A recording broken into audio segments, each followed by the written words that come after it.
faith, belief in action. Randy Ollis is finding people who are guided by their faith from all religions, denominations, and walks of life, and sharing their stories with you. From the All Indiana Podcast Network, this is Finding Faith, brought to you by Northview Church. 13 years old, McKenna Hasse started her own race team, and at just 17 became the first female to win a sprint car feature at Knoxville, Tennessee in 114 years. And now she's using her expertise and platform to help make racing more accessible to everyone. And she's relying on her faith to do it. Thank you so much for being here, McKenna. We appreciate it. Thank you for having me. All right, so tell me briefly how you got into racing, because it's a pretty cool story. Yeah, so it's kind of twofold. I first met a NASCAR driver who was pretty famous when I was 9 years old, Kasey Kahne, when I was in a shopping mall, and then fell in love with NASCAR, started following that. And then I also had a cousin who started racing when he was younger, so that exposed me to more racing, and I started my own team when I was 13, and here we are 13 years later. It's amazing, having looked at some of your accomplishments. What role has your faith played in that, in helping you accomplish some of those things?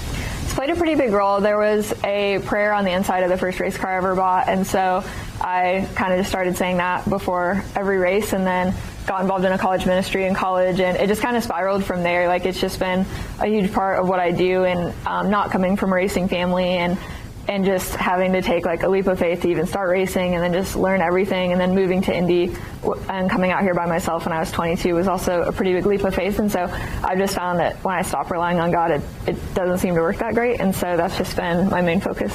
It's also a focus for your team, right? Tell me how you implement that into what you're doing in racing. Yeah, we have a couple foundations. One is Compass Racing Development, and so it's a team where we give kids the chance to race that wouldn't receive it otherwise, and a lot of them have been through maybe something traumatic in life or something challenging. And then I also have a national youth motorsports foundation called Youth Racers of America, and so we have 3 programs. One is to help kids get into racing, one is for kids in racing, where we do like camps and clinics, provide safety gear, and then the third is our teen career program, and so we help kids be exposed to job shadows, internship opportunities, stuff like that, and we actually have kids in Indy interning in our race shop this summer. So that's been really cool to just be able to kind of not come from a racing family and then turn around and like take what I've learned now and pass it on to kids who also don't have that opportunity. What kind of a role can that play for kids who maybe never thought they had that opportunity, and you say, no, look, like I did this at 13 and now you have an avenue as well? It's huge, and I think racing is very lineage focused, and it's very, a lot of people who have passed it on down. And for me, I see a challenge with that in our industry because it's like maybe not going to grow the industry as much. And so it's important to me people don't realize how many kids are interested in this and would love to have the opportunity. And so some of the kids that help us, are brand new, like they've never even seen a sprint car or been to a sprint car race until they came to our shop. And so it's been just really rewarding to like teach them how to use the tools and show them what everything is. And it makes it feel like what you're doing has a greater purpose. You're just 26 years old, so there's a long career left ahead of you. What's the hope in continuing to do this and bring people to see your faith and how it's impacted you?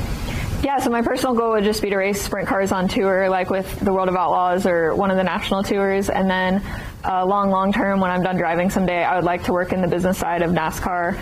And then also just with the foundations, just keep growing those to the point where, especially with our national foundation, Youth Racers of America, I'd like to see that get to the point where people see that as like the national body for youth racing. And then with Compass, just continuing to give kids the opportunity and just loving on kids who deserve to be loved and seeing the impact it has like on their lives in a positive way. McKenna, there aren't very many people out there who have a record like yours at such a young age and having started so young. So we certainly thank you for coming on and sharing with us your expertise and your experiences, because it's very impressive. So best of luck as things continue for you. I appreciate it. Thank you. I'm Randy Ollis. Thanks for joining me in the Finding Faith podcast. Join me again next time as I share more stories of people who are guided by their faith. If this podcast has touched you, I hope you'll share it with a friend. If you have a story you want to share, go to lifestylelive.tv and click on the contact button. This is Finding Faith with Randy Ollis. Be sure to like and subscribe to this podcast, and be sure to check out other great podcasts on the All Indiana Podcast Network online at allindianapodcastnetwork.com.